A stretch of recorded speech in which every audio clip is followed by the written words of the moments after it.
Hari ini kita bakal ketemu sama anak-anak budak tambang berlian di Sierra Leone.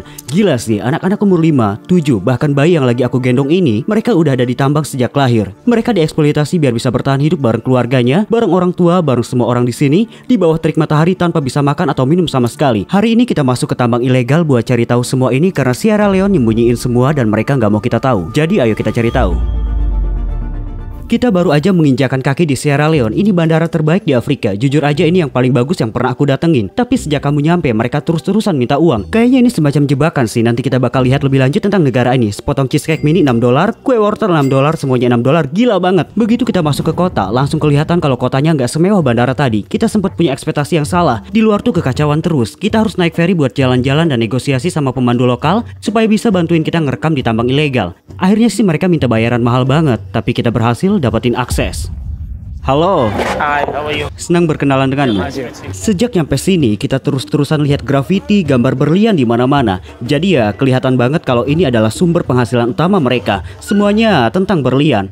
Koido adalah kota yang berada di dalam tambang raksasa dan semua orang di sini terlibat, termasuk anak-anak. Di sini mereka nyebutnya kota berlian. Nah, kita sebentar lagi bakal ke tambang. Sekarang kita beli minuman soda dan biskuit buat anak-anak miskin yang ada di tambang. Dan akhirnya kita sampai di tambang berlian ilegal pertama.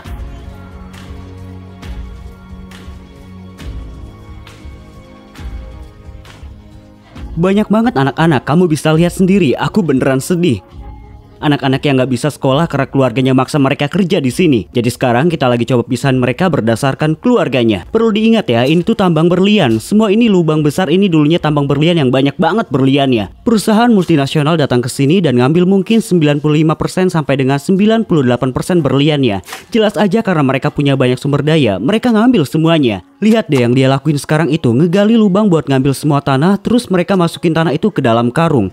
Karung itu dibawa ke sungai dan nanti dimasukkan lagi ke tanah. Dari karung besar yang isinya pasir dan lumpur itu, mereka ambil sebagian kecil dan taruh di karung yang lebih kecil. Terus mereka ke sungai pakai alat berbentuk bulat gitu, dicelupin ke air buat bersihin pasirnya. Tujuannya sih buat bedain batu biasa sama berlian, soalnya berlian di sini nggak seperti yang kita bayangin. Sebelum dan sesudah, bentuknya kotor, nggak beraturan dan nggak sempurna. Biasanya butuh waktu sekitar 30 menit buat sekali putaran, abis itu diulang dari awal lagi. Ini proses penuh yang mereka lakuin sampai ketemu berlian. Jujur aja, berlian yang ini tuh nggak kelihatan kayak berlian, lebih mirip batu kotor. Ya karena ini belum 100% bersih. Sekarang aku mau coba angkat karung yang biasa ibu-ibu di sini taruh di kepala mereka. Mau tahu beratnya seberapa? Boleh aku coba angkat?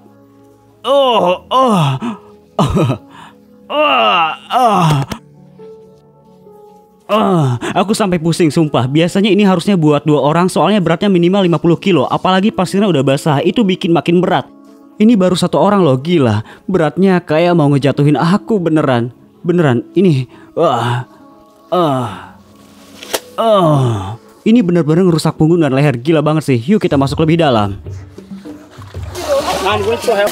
Yang lucunya tuh mereka taruh pasirnya di sini, dicampur sama tanah dan berlian, kemudian dibasahin. Di bawah terik matahari, lihat aja sendiri.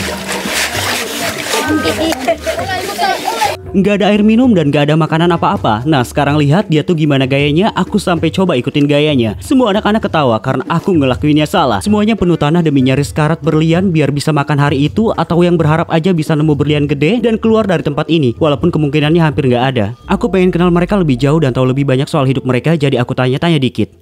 Namamu siapa? Umurmu berapa? I'm name Emmanuel Masawi, 13 years. Kamu mulai bekerja di tambang sejak umur berapa? 10 years, I begin avoka get money for me people then back. Kamu ngelakuin apa tepatnya di sini? Cafe diamond. Dan kamu datang setiap hari? Not to us, any day we come.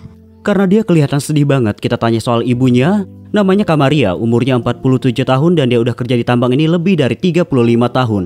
Karena dia nggak punya cukup uang buat hidup, anaknya harus ikut bantuin selama 3 tahun terakhir. Sedih banget ya. Kira-kira kamu bisa dapat berapa uang sehari kalau nemu berlian? Sunday na 50,000, Sunday 40,000, but not all the time. I don't take passing with 1 hour before I get me living. Ini tuh pilihan terbaik yang mereka punya di sini. Tambang berlian ini ngasih mereka sekitar 50-60 euro per bulan. Itu kalau bulan-bulan terbaik, ada juga bulan cuma dapat 30 atau 40 euro. Terus kamu di sini berapa jam? Terus kamu bisa nemu berlian setiap hari? Kalau suatu hari kamu nggak nemu apa-apa gimana? How things can get? Yeah. Making feel bright. Kamu cuma bisa pulang ke rumah. I know they feel fine. The life is it gets stress. I know they feel fine. because like they are this. Ada 5 anak semuanya, ibunya dan semuanya kerja di tambang. Jadi bukan karena ayahnya udah meninggal dan ini satu-satunya pilihan yang mereka punya. Yang kita lihat sih kalau kamu gak punya apa-apa, kerja di tambang paling gak bikin kamu bisa makan.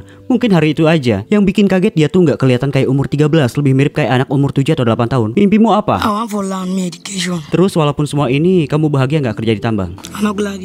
Nggak bahagia? Jawaban ini bikin aku shock sih. Soalnya di banyak tempat lain di Afrika yang pernah aku kunjungin, meskipun mereka miskin, anak-anaknya masih kelihatan bahagia. Tapi di sini enggak. Di sini mereka sedih dan nggak ada senyum dari anak-anak. Supaya kita nggak larut dalam kesedihan, ayo coba optimis dan bayangin kalau hari itu mereka nemu berlian. Berlian itu dijual kemana? Siapa yang beli? Dan berapa harganya? Sekarang kita bakal ketemu sama seorang negosiator berlian. Habis itu kita bakal bawa kejutan buat anak-anak yang pastinya bakal luar biasa. Jadi ketika salah satu anak itu selesai kerja dan datang ke tempat dealer paling besar di Sierra Leone, kita bakal lihat berapa yang dibayar buat berlian yang dia dapat. Kamu bisa lihat tempatnya dihiasin grafiti gitu dan dia izinkan kita masuk. Senang berkenalan. Pertama-tama makasih udah nerima kita dan mau ngobrol bareng sekarang.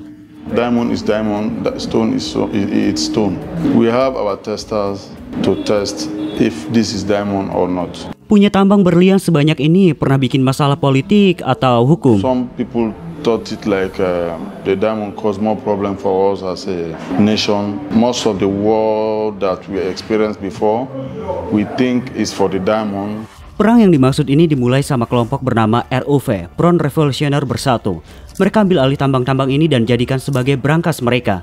Gimana mereka bisa ngelakuinnya? Ya gitu, dengan kekerasan ekstrim, mereka maksa orang buat kerja buat mereka, kalau nggak mau mereka mutilasi atau dibunuh. Kekacauan total dan kebanyakan rakyat akhirnya meninggal. Sekarang dia mulai tunjukkan mesin-mesin yang dia pakai dan bilang kalau kualitas berlian itu diukur dari huruf D paling bagus sampai dengan Z yang paling jelek. Dan mereka punya mesin seharga ribuan euro yang bantu deteksi kualitasnya. D is the color, then the clarity also has to be clean. D VVS1 is the best quality. This one is F+. Harganya berapa mesin itu? I bought this for 35,000. Sering nemu berlian palsu nggak? Bad people around bringing fake diamonds. Nggak mungkin mereka kerja dalam skala kecil baru bisa kalau kerja dalam skala besar. Not possible for artisanal mining. Maybe small scale it's possible or large scale. Ini tuh nyakitin banget buat didengar. Anak-anak kerja di tambang gak akan pernah bisa nemu berlian yang bisa ubah hidup mereka. Mereka hidup dalam harapan yang gak nyata. Lihat berlian ini, harganya sekitar $600 waktu dia beli.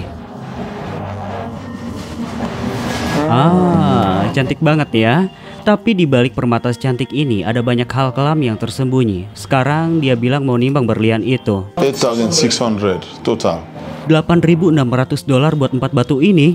Terus aku tanya kenapa anak-anak penambang dibayar sedikit banget. Karena mereka cuma nemuin yang gak murni. $68,715.5. $68.730. Terus aku tanya ke dia apa anak-anak pernah datang jual ke tempat dia dan apa pendapat dia soal itu. No, we don't encourage child mining because government said we should not work with children at the mining site. Tapi kita harus ingat juga, pemerintah Sierra Leone dapat jutaan dolar dari industri ini. Jadi mereka punya kepentingan buat ngelindungin para dealer berlian, para komandan, orang-orang negosiasi berlian sama penambang. Mereka dikasih proteksi biar nggak dirampok. Terus kamu sendiri seneng kerja kayak gini? I'm happy, but if there is improvement, I will more happier than. Nah, ini sedikit gambaran tentang dunia di balik berlian-berlian mewah itu. Sekarang kita ketemu sama anak kecil banget yang duduk sendirian di sini. Namamu siapa dan umurmu berapa? Karim. Karim? 8. Kamu udah berapa lama di tambang? 6. Dan kamu bantu cari berlian dan kerja tiap hari? Kau. Kamu pernah sekolah? Terus kamu makan dan minum air berapa kali sehari? Panggete.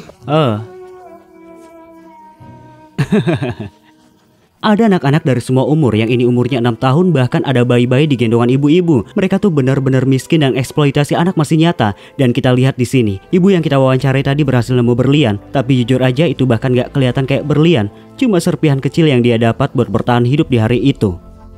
Iya, kecil banget, bener-bener kecil. Aku aja baru di sini sekitar 2 jam dan udah kehausan banget. Jadi aku nggak bisa bayangin gimana rasanya buat anak-anak ini yang baru bisa minum di akhir hari. Sekarang aku nemu seorang anak cewek kecil banget lagi duduk di tambang. Namanya Zara, umurnya 8 tahun. Dia udah kerja tiap hari di tambang selama 2 tahun. Dia juga nggak sekolah. Dan yang paling bikin sedih, dia hampir nangis. Dia bahkan nggak mau ngomong soal itu. Jadi kita biarin dia istirahat. Bisa ceritain sedikit soal ceritamu? Waktu kita lagi ngobrol, tiba-tiba mulai kedengaran suara teriakan. Kita langsung berhenti sebentar dan nyadar ternyata mereka lagi berantem.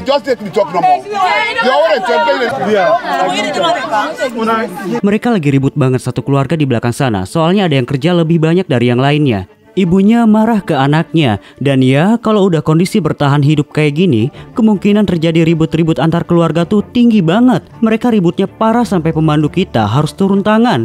Dia berhasil nenangin situasi, jadi kita bisa lanjut syuting lagi. Di sini mereka bikin semacam rumah darurat karena panas banget, jadi beberapa orang bisa istirahat di tempat teduh. Itu semua dibangun pakai tangan sendiri. Namamu siapa? Umurmu berapa? Abu Bakar Jalo, 9 years.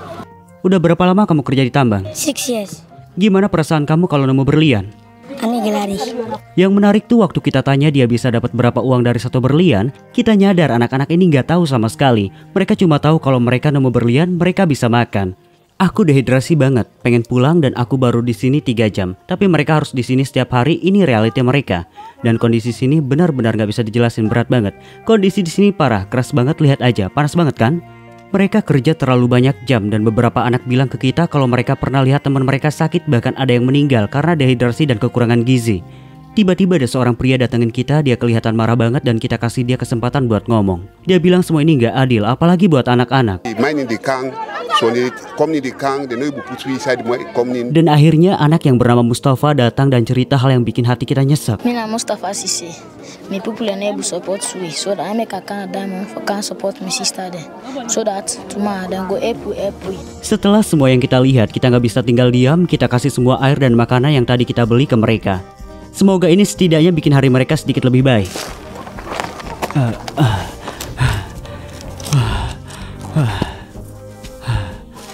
Aku nggak tahu apakah ini dan makanannya cukup, tapi aku cuma pengen bantu sebelum kita pergi.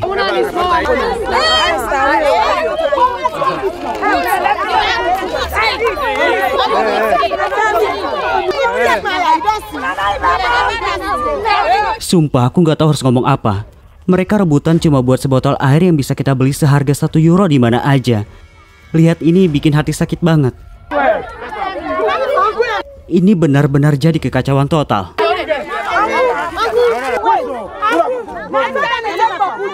Lihat semua ini, kita coba bantu lebih banyak lagi dan kasih uang ke semua keluarga yang ada. Aku nggak yakin ini bakal bantu banyak, tapi berkat kamu semua kita bisa dokumentasiin ini, bikin orang tahu dan sedikit bantu mereka. Karena kita terus kepikiran soal keluarga-keluarga di tambang, akhirnya kita mutusin buat beli makanan malam, minuman, dan siapin kejutan buat mereka. Aku excited banget, kita baru saja nyampe ke desa ini dan semua anak-anak langsung nyambut kita. Sekarang kita sudah di depan rumah mereka. Lihat deh, pencahayaannya agak gelap. Di desa ini nggak ada listrik, mereka miskin banget, dan pas kita masuk ke rumah, mereka cuma punya barang paling minimum buat bisa bertahan hidup.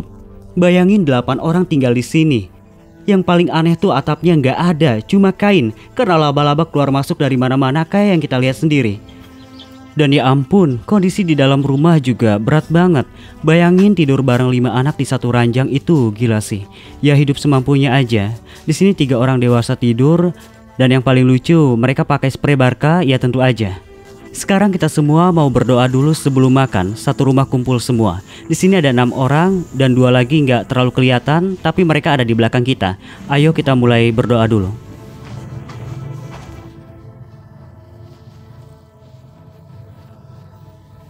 Iya. Kita bawain daging tanpa tulang kayak gini sama roti.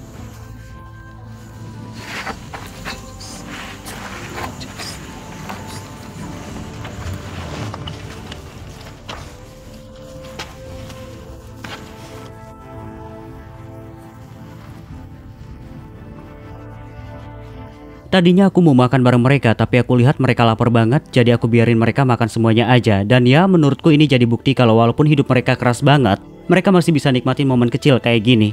Makasih banyak udah nonton videonya, jangan lupa subscribe, dan ingat ya, kita semua adalah manusia. Dadah!